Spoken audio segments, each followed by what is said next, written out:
Hi, everyone. Good evening. Thank you so much for joining us at the One Health Academy tonight. My name is Blair Budd, and I'm the director. So great to have everyone on. Great to see some new names and some old. Thank you for joining us remotely as we continue to meet about bi-monthly now in our remote setting until we can be safely in person. Hope everyone is doing well and having a good summer. I'm going to walk through some housekeeping items before I introduce our speaker for tonight. So for folks that are new to this platform, we are using GoToWebinar, which is sponsored by the One Health Commission. Super grateful for them, and if you're able to support them anyway, we encourage that. I'll ask everyone to please use the question feature for your questions as we go through the presentation tonight. The chat function is a little bit clunkier, so if you wouldn't mind putting all your questions or comments in the questions section, that would be super helpful. And yeah, if you have any questions, please add them there. Otherwise, we don't have an audio function to let folks talk, so encourage you to write in, ask questions along the way. And how tonight will run is that we'll have a presentation first and Q&A at the end. So I'll go ahead and get started with our introductions. Introduce our speaker, Dr. Jamie Reaser. Dr. Reaser brings expertise in biology and psychology together to address the human dimensions of conservation and sustainable development. For the last 25 years, she has worked around the world as a senior advisor to government officials, UN agencies, and corporate executives, envisioning and also empowering cutting-edge solutions to the seemingly intractable problems, and also raising the capacity of other science policy experts to lead highly transformative processes. So at this current time, her work is largely focused on the interface of collective human trauma and Earth systems change, extremely One Health focused. So she has authored more than 100 peer-reviewed scientific and policy publications across various disciplines, and for her contributions, Dr. Reaser has received numerous awards and professional appointments, including a Superior Honor Award from the U.S. Department of State and science advisory appointments from the U.S. Executive Office of the President. If that wasn't enough, she's also an award-winning literary writer and artist. So it is an honor to have you here at the One Health Academy tonight, Dr. Reaser. Thank you so much for joining us, and we are so looking forward to your presentation, A One Health Approach to Landscape-Based Pandemic Prevention. Thank you. Great, thank you, Blair. And we are now going to move off of video and on directly to the screen here.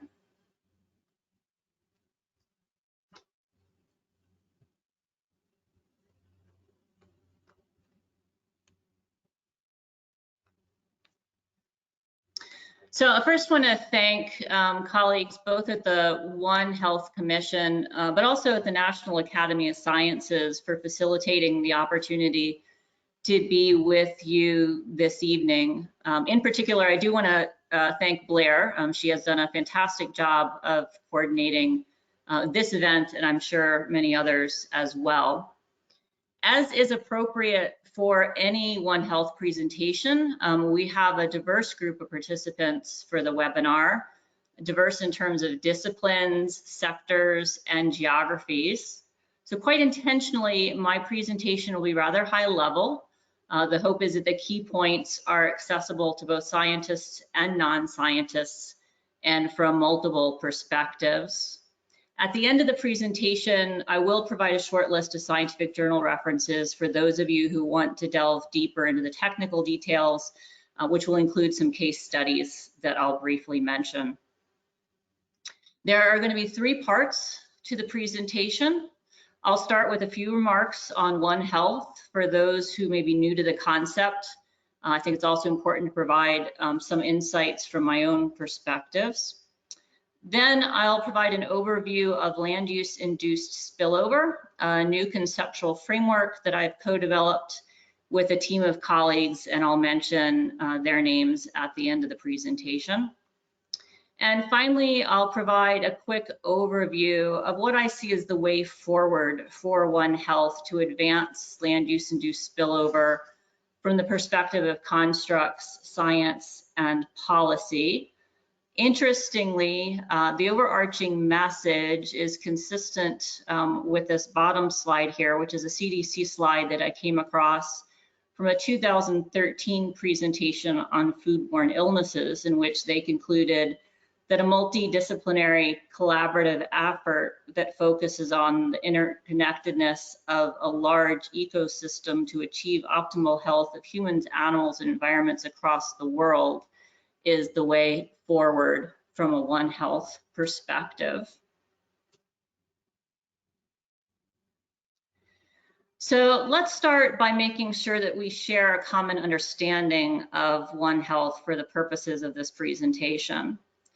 At the most basic level, One Health is about relationships, recognizing that human health is inextricably connected to animals and to environmental health, and that when we protect one aspect of health, all of the other aspects of health benefit from that protection. But a couple of notes that I want to make on this presentation to this construct, to draw attention to a few aspects of the framing that I think have implications for addressing land use induced spillover. So from an ecological perspective, the distinction between humans and animals is artificial. Humans are members of the animal kingdom. Likewise, from a disease-causing organism or pathogens perspective, they don't necessarily care if we categorize an animal as wildlife or as a domestic animal, although there are obvious advantages in a pathogen being associated with animals that live in close associations with people. It's also worth noting that plant health is typically not explicitly mentioned when we talk about One Health, but is considered as a general aspect of environmental health.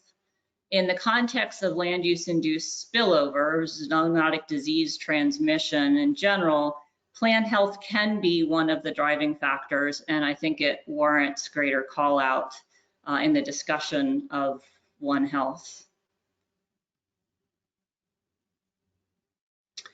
So a few points about what is commonly called the One Health approach, the way in which One Health ideas are operationalized.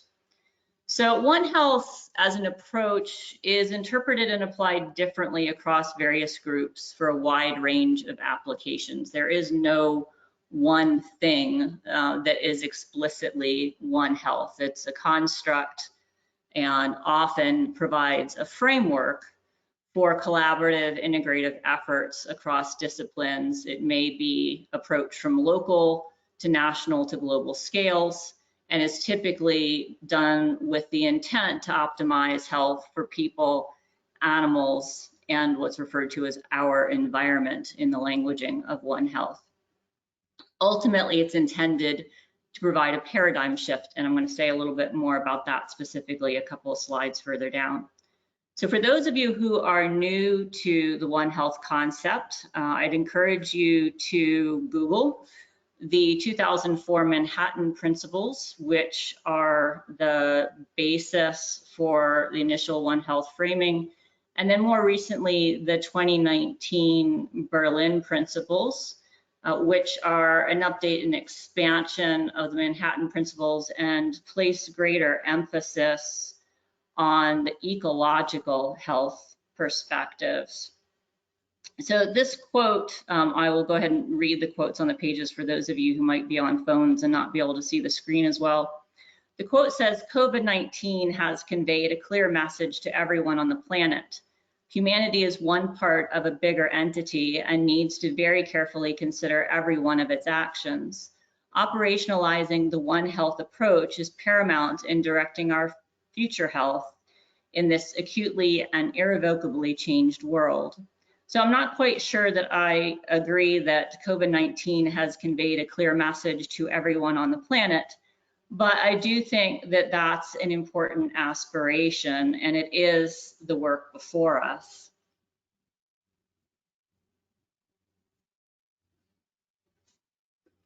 So from my perspective, that work will best be achieved through these aspects of the One Health paradigm. The work ideally is focused on preventative upstream approaches that address the root causes of health-related issues. The work equally values human, animal, and environmental health, although it may have emphasis on one or more of these components contextually. The work is holistic and integrative across human, animal, and environmental health sectors, across disciplines, and across various policy frameworks from local to global levels. It is flexible in the application of principles and practices, and those are fit to context. And it is adaptive with respect to emerging science, technology, and cooperative frameworks.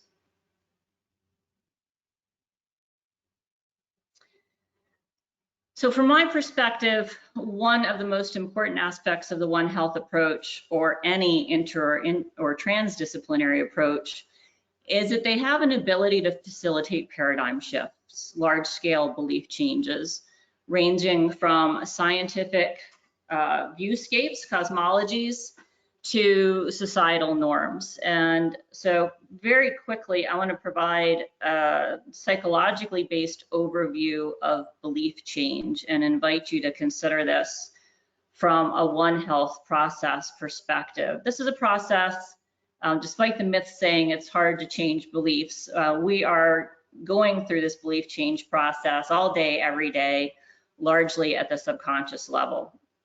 This particular model of belief change has 5 components. The first starts with a current belief and moves towards a next box, which is called open to doubt. So there's some aspect in which the current belief is perceived to be limiting, disabling, and no longer fitting the ideals. That then leads to a process of being open to the possibility that another belief or series of beliefs may be more empowering, more effective, more efficient, etc. That then leads to the possibility of identifying and testing new belief options, and ultimately by subconscious criteria, or in some cases conscious criteria in an organizational planning structure, new beliefs are adopted. And then over time, should those beliefs be no longer fitting the ideals, the process will continue cyclically. A couple of things that I want to call your attention to in particular with regard to the opportunities here through the One Health interdisciplinary approach. The first is the arrow on the left. So bringing together multiple disciplines opens the opportunity for exposure to other perspectives. And that can take the blinders off belief systems that in the case of this conversation may exist in current science and policy. And then it also, referring to the green arrow on the right, provides an opportunity for innovation, for bringing together new perspectives in a way that creates the opportunity to generate new possibilities in terms of not just concept, but also practice.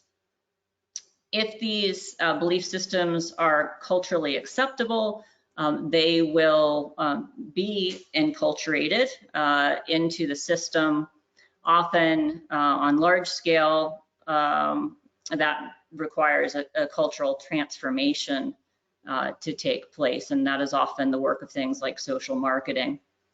I also want to draw attention to the fact that when we're working in One Health paradigms or in science more generally, that which we discover already exists. We're generally getting better at attuning to or observing the world as it's already existing in in matter and structure and function. And we need to remember that what we do observe is not necessarily a static thing. So that a substantial part of being successful in taking on challenges such as pandemic prevention, from my perspective, requires an aspect of humility and curiosity and being explicitly open to testing our current belief structures and practices.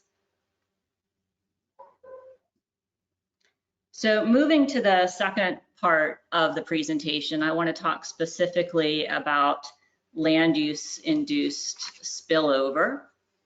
For those of you who would like a general overview of pandemic issues and the relationship to animal infections, I do encourage you to read this book entitled Spillover, prophetic as it was in 2012 by David Quammen. And he states here, make no mistake, they are connected, these disease outbreaks, coming one after the other. And they are not simply happening to us. They represent the unintended results of things we are doing. They reflect the convergence of two forms of crisis on the planet. The first is ecological. The second is medical. And in particular, I want you to pay attention to his emphasis on interrelatedness, on cause and effect, and importantly, the order in which he ends this statement. The first crisis is ecological.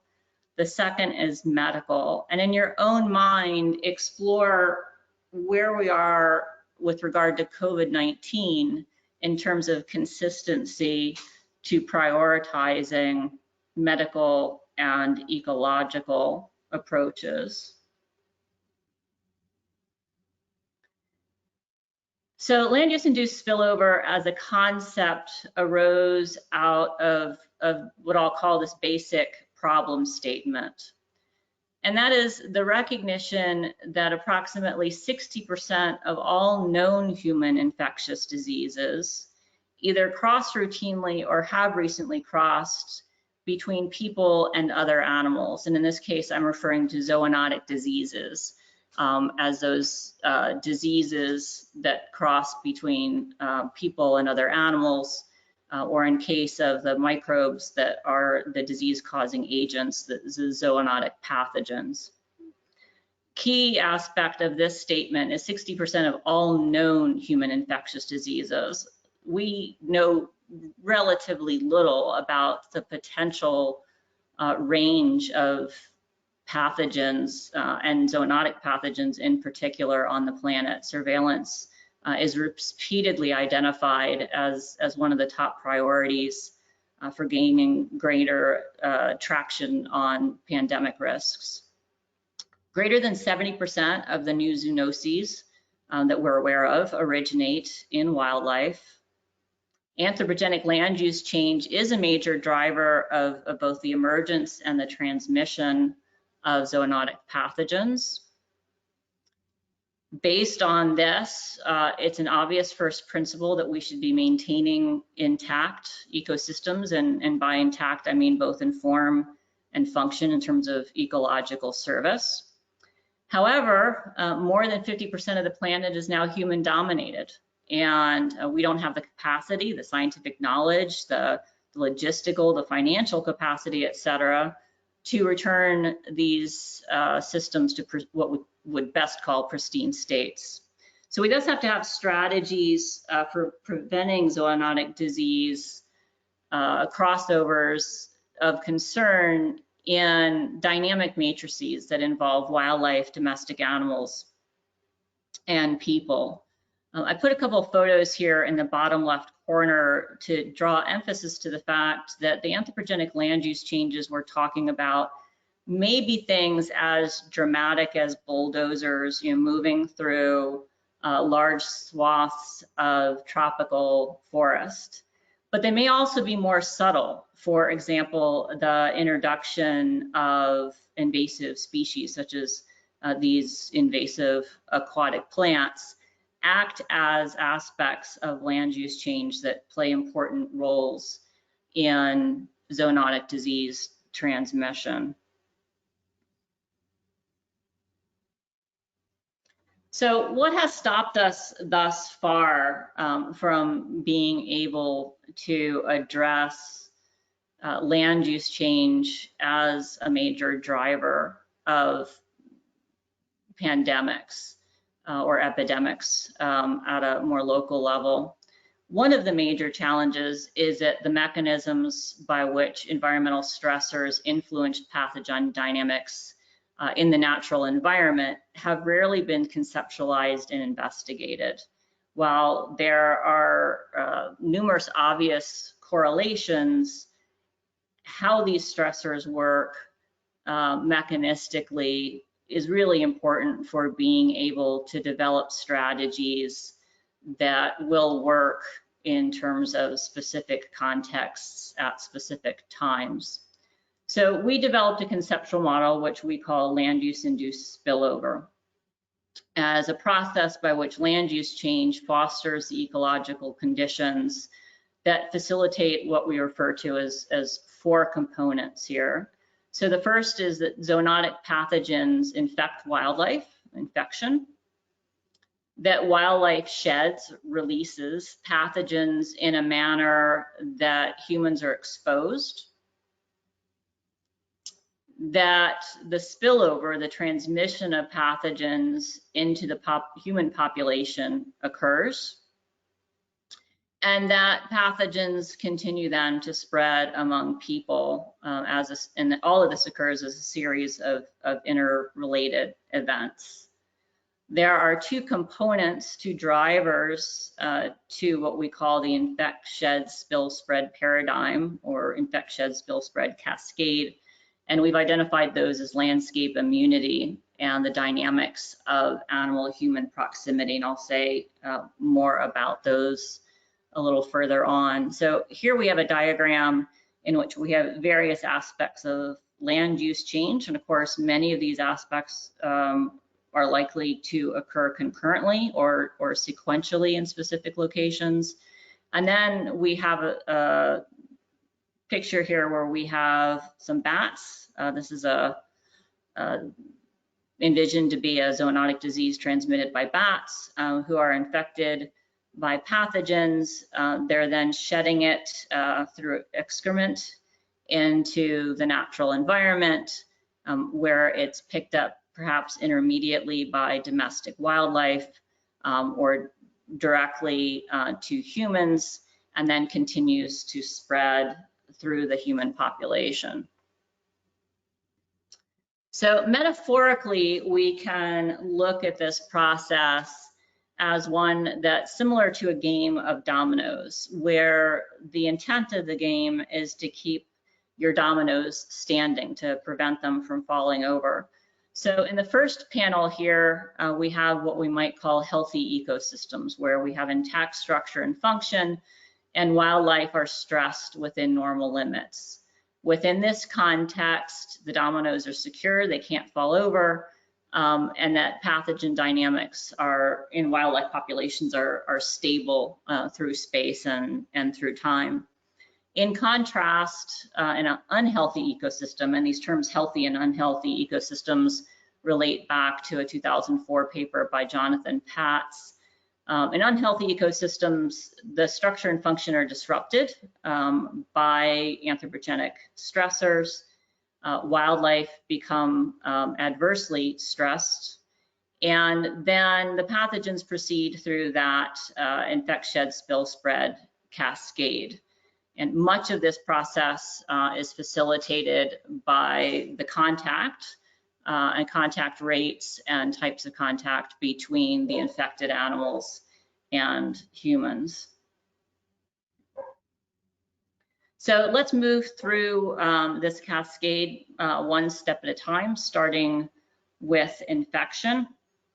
So first, it's important to point out that microorganisms, sometimes referred to as microbes, which for the purposes of this presentation include parasites, are naturally occurring. They're a naturally occurring aspect of ecological systems. they may play very important beneficial roles, and in some cases, they may even warrant conservation attention. So I want to be clear that not all microorganisms are quote unquote bad. They're very important aspects of ecological structure and function. However, disease-causing microbes such as viruses and bacteria that can be transmitted between animals and humans are the important component for this conversation. And again, I just make clear that we're referring to these as zoonotic pathogens, or zoonoses for short. The animals that carry these particular pathogens are generally known as hosts. The ones that are most responsible for carrying these pathogens in the process are often referred to as reservoir hosts.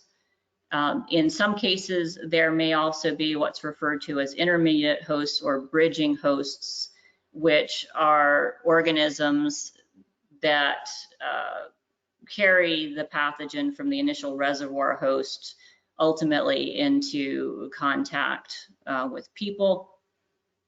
Zoonotic pathogens are naturally circulating in host populations.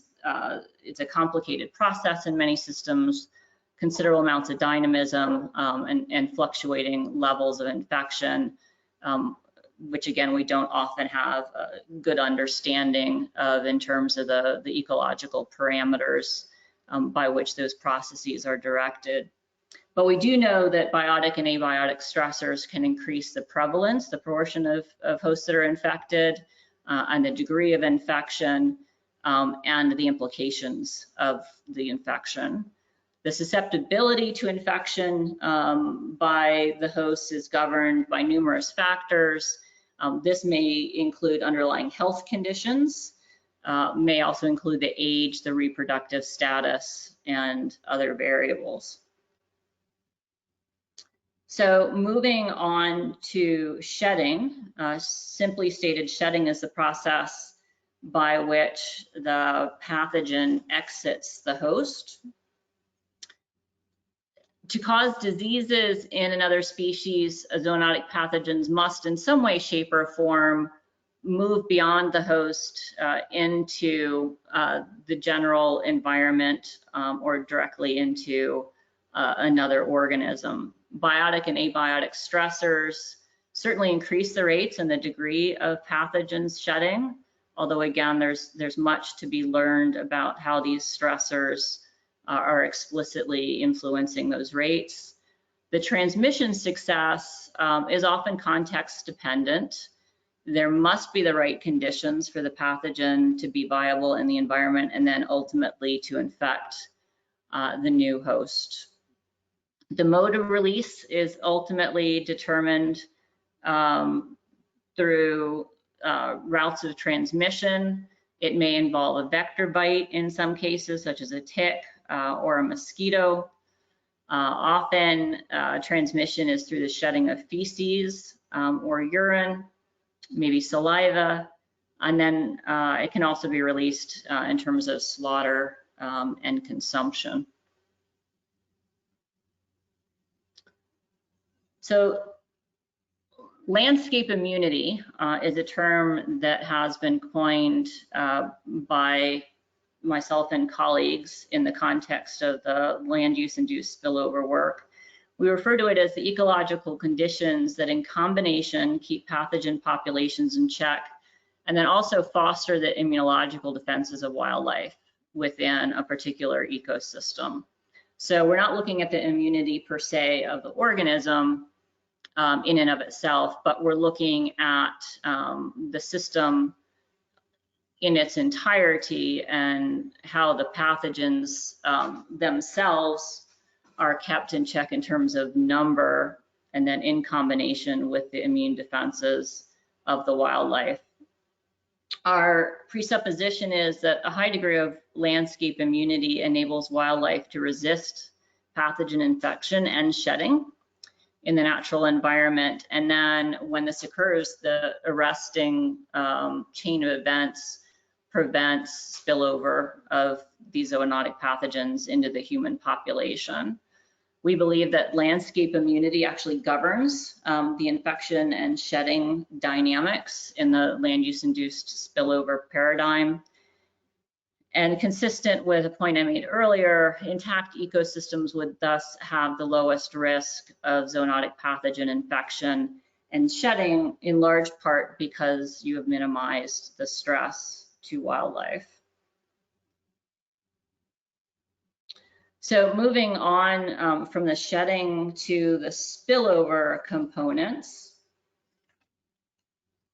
we define spillover, simply put, as a transmission of zoonotic pathogens from the host of one species to the host of another species. And the ultimate host in this series of events, of course, is human beings. In order for spillover to occur, there must be human exposure to pathogens that are viable. Again, given the points I made on the previous slide, and there has to be direct contact with the host through the various transmission mechanisms that I mentioned. Spillover may occur by bites from the host through the saliva or vectors in many cases I mentioned previously. And when those transmissions occur, the new host needs to receive a sufficient dose of the pathogen, and the pathogen needs to be biologically compatible with the new host. In other words, it is able to receive the pathogen and act as an appropriate ecological system for that pathogen from the pathogen's perspective. Again, to underscore information gaps, we know relatively little about the range of potential zoonotic pathogen hosts. And certainly things like increases in wildlife trade and the redistribution of invasive species around the world increase the likelihood that pathogens will come in contact and be able to sustain themselves in hosts that are not currently on our radar screen. So I mentioned previously the dynamics of animal-human proximity. This is also a term coined by my colleagues and I in the context of land use induced spillover. The intent here is to draw attention to the fact that it's a relationship issue between the reservoir or intermediate hosts and humans that ultimately drives spillover in terms of spillover rates, spillover contexts, spillover risks, etc. The relationships between animals and humans in terms of proximity are highly spatiotemporally dynamic. They're changing as a result of a lot of these anthropogenic land use factors. And it's both a matter of humans moving towards wildlife, humans encroaching on wildlife habitat per se, but also wildlife moving towards human activity, where human activity is actually provisioning resources for wildlife. Globalization of trade, travel, and transport, which I'll generally refer to as the invasive species issue, is a very substantial factor in this, as is agro-urbanization, where we have wildlife moving towards humans for novel resources, including crops and feed, potentially also landscaping, fruit trees, for example. But human conflict can also be a factor here, where people are encroaching on habitat for wildlife in order to address changes in dietary needs for poaching, etc. Again, back to presuppositions here, we would believe that intact landscapes have the lowest risk of zoonotic pathogen spillover due to the fact that you have relatively lower contact rates or contact risks. So finally, moving on to the spread component, this aspect of the equation I think you all have had a bit of an immersion course over the last 18 months or so. So at this point, everyone should be aware that spread requires that pathogens be efficiently and effectively transmitted from person to person. There are generally two scales that we talk about in terms of spread: epidemics, which is a widespread occurrence on a community level at a particular point in time. And then once infection rates have moved across a whole country or the world at large, the term pandemic is adopted. This all comes down to how humans are connected, how they move across the landscape, and the social customs by which people interact. When we get to this point in the equation, as you all are well aware, there are extremely high costs, both in terms of lives lost, in terms of economic costs, for the lack of investment that we had in the early stages of prevention. So how do we stop pandemics before they start? What is the ultimate opportunity here for prevention? So my colleagues and I have coined yet another term. This one's called ecological countermeasures, which we define as highly targeted landscape-based interventions to arrest the drivers of zoonotic spillover. So you've already seen the top two panels here in this diagram. So I want to draw your attention to the lower three different scenarios conceptually by which we could arrest land use induced spillover. The first is to foster landscape immunity, securing the dominoes in place. This can be done through example for protected areas and restoring altered landscapes. The second is to use ecological countermeasures to manage the dynamics of proximity, to separate our metaphoric dominoes in space and time.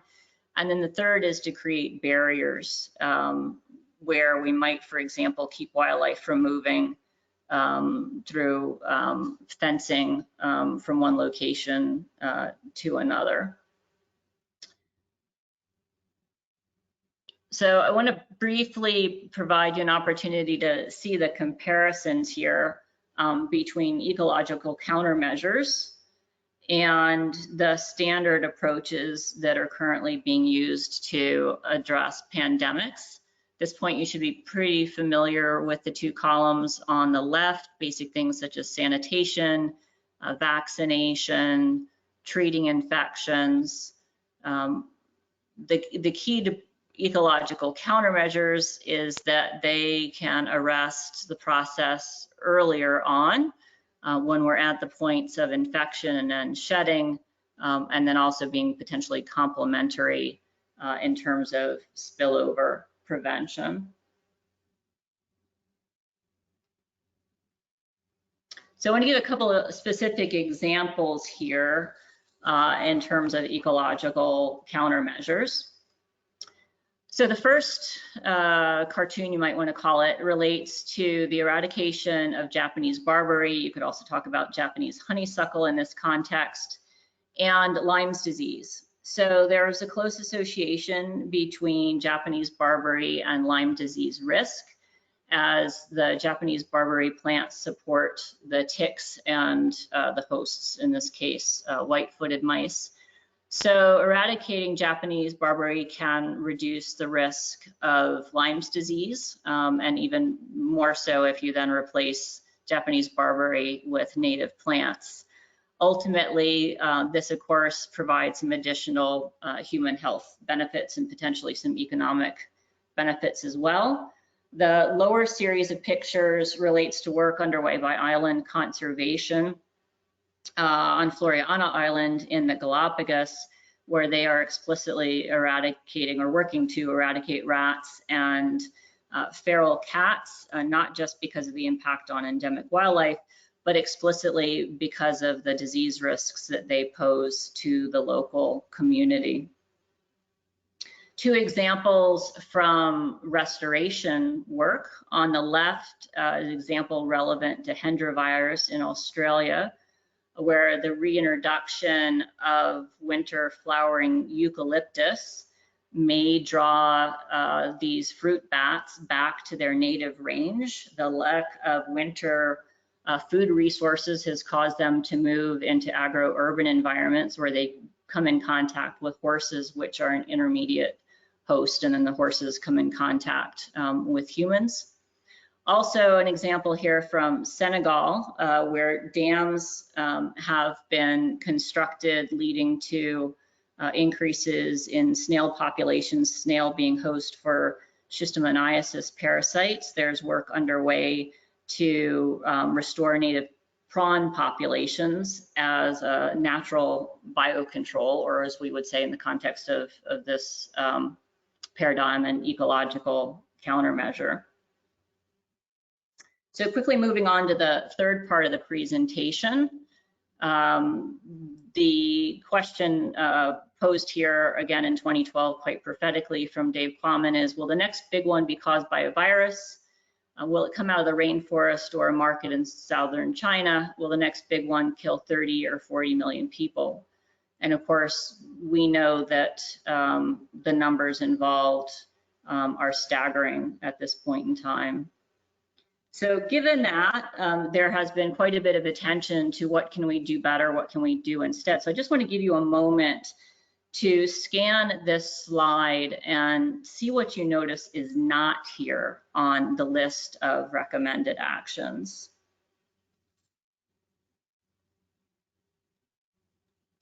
So as you'll note, none of the actions focus on land-based prevention measures, on ecological countermeasures per se. They largely focus on interventions at the point of spillover and spread, and that continues to be characteristic of recommendations at national and global scale levels. So where we really need to go is to the list of opportunities here, and you'll recognize many of these as standard operating procedures for the conservation agenda, for the biodiversity conservation agenda. The difference is that we need to recognize that these actions are critical as part of our efforts to safeguard human health, and that investments that we're already making in biodiversity conservation and sustainable development can help amplify, or we can help amplify the returns on these investments when we also focus on them from a human health perspective, especially when we focus on issues related to high-risk host species. And I want to draw your attention to that Parks Journal that's listed there in the center right. There is a new special issue dedicated explicitly to this topic of how do we address pandemic risk in parks and protected areas. So a few notes from a global perspective. We need to ask if we can do better at facilitating integration and institutionalization across multilateral frameworks. I think it's time to consider some reorganization and some rebranding of these frameworks. And I've listed some of them in the bottom left-hand corner. That government ministries develop interministerial bodies, what we might call councils or committees, and that they have an explicit expert capacity across disciplines for advising governments from a One Health perspective. But also importantly, that donor agencies and funding foundations include a One Health, an interdisciplinary perspective as funding criteria in addressing pandemic prevention strategies. And that carries over also into the research community. I think we need an increasing emphasis on pandemic prevention through interdisciplinary granting and awards, interdisciplinary publications, often challenging given the tendency for sectoral review processes, and that we also emphasize One Health interdisciplinary approaches for international visiting researcher fellowships, as well as explicitly in employment opportunities. And then many of these frameworks I've listed in the bottom left are increasingly focusing on pandemic prevention from their own sectoral perspectives, but there's certainly opportunity for expanding their interrelatedness and emphasizing that ecological, animal, and human health are shared goals, and that success, again, in any one sector is going to benefit the others. For example, with regard to the Sustainable Development Goals, One Health is currently mentioned in Sustainable Development Goal 13 under climate change and Sustainable Goal 15 on life on land, but it's not explicitly in Sustainable Development Goal 3, which directly relates to human health.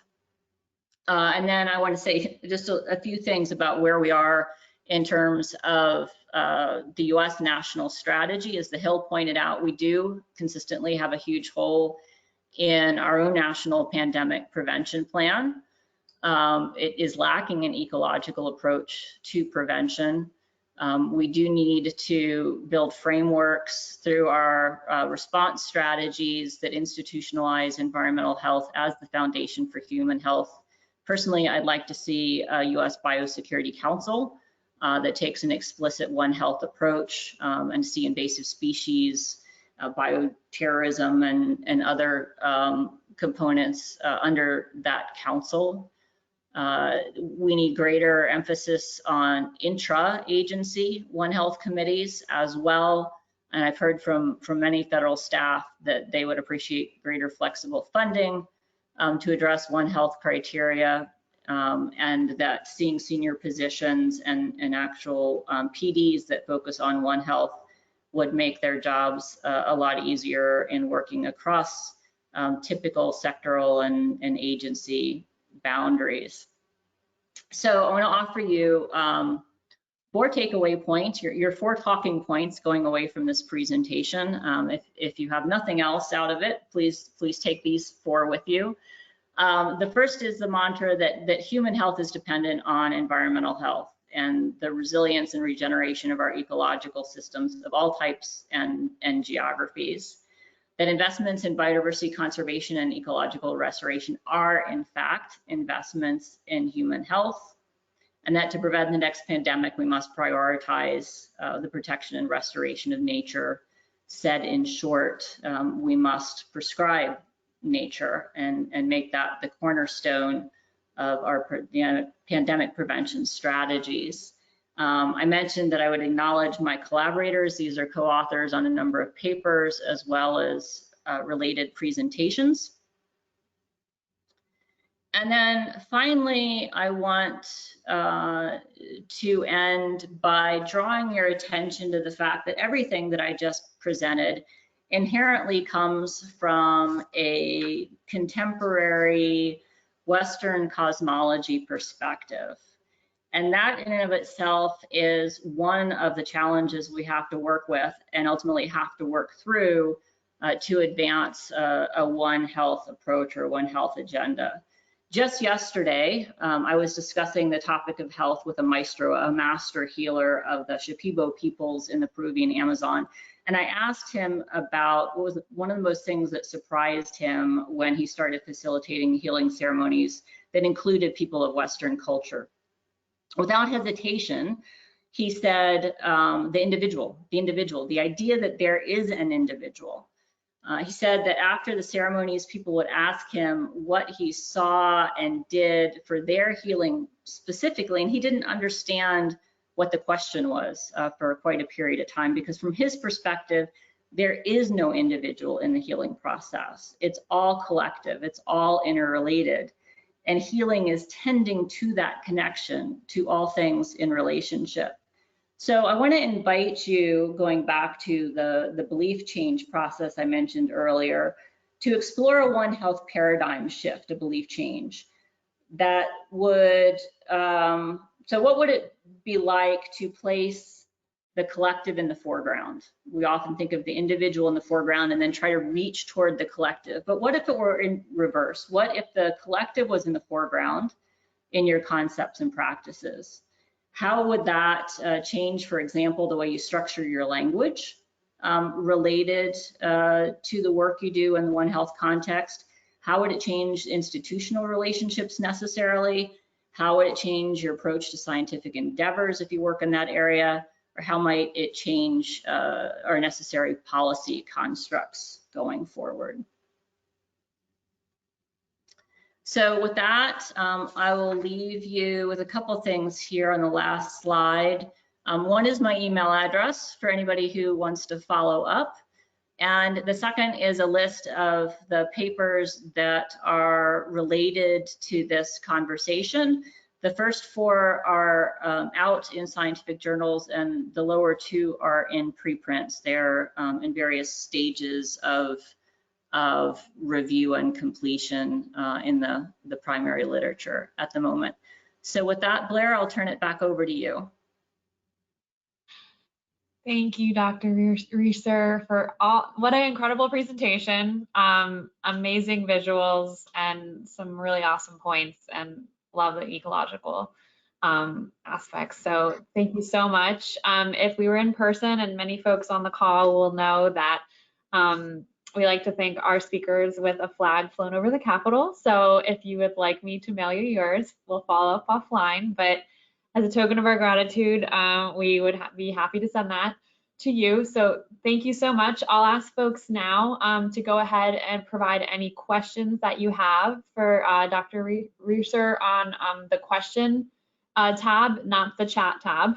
So as you guys are doing that, we've got a few minutes left. So I did want to ask one question that came up for me. I was wondering what your thoughts were in terms of what we could be doing to build more cultural value around landscape immunity to motivate the financial support you listed as, you know, something that we have yet to see.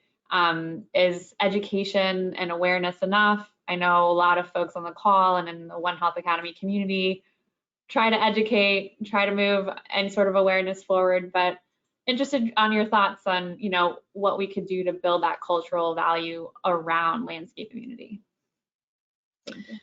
Yeah, great question, Blair. So I often think of education as something that's directed at knowledge at the head space. And I think the key in all of this is embodiment, immersion, which we've all experienced in the COVID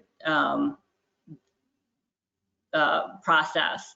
But anything that you can do to bring people into direct relationship with nature so that they have the ability to observe patterns and processes and learn in simple ways. And of course, you know, starting with younger generations is terrific, but there are now numerous citizen science projects and apps such as iNaturalist that allow people to even get out in their backyards and contribute data into what could be, you know, very powerful data sets that enable us to, you know, make better arguments for protection and restoration, you know, policy, financial resources, et cetera. So, I mean, I think I often come back to the mantra, you know, start in your own backyard.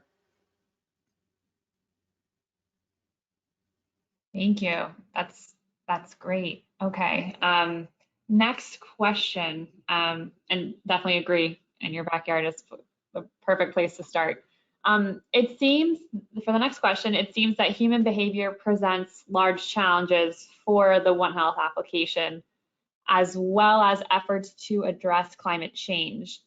At what point would you say we are stuck at, or from moving forward on the flow chart that you provided for the One Health paradigm, and how do we get forward and move past that point? So great question, and this actually takes me to where I've been transitioning in my own career, and that is from my personal perspective, we need to be recognizing that all of our environmental issues are ultimately driven by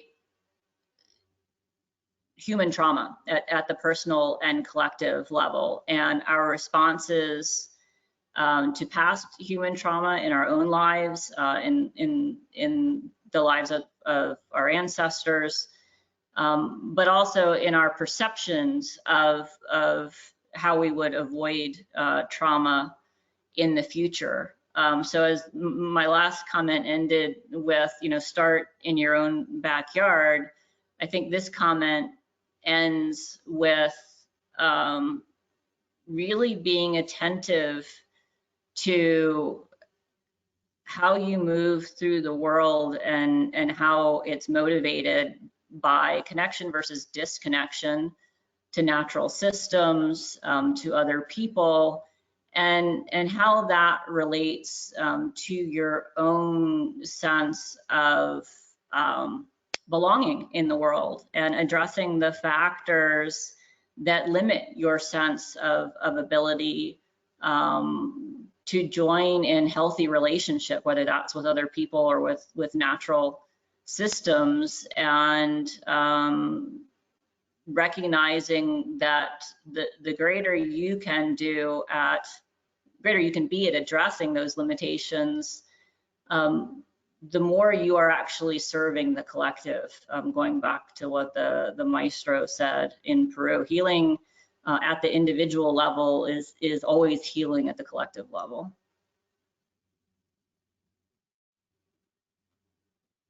Thank you. That's great. And that reminds me, for your hashtag, is prescribed nature kind of something that you are moving forward in social media or on certain platforms, or how has the traction been for hashtag prescribed nature?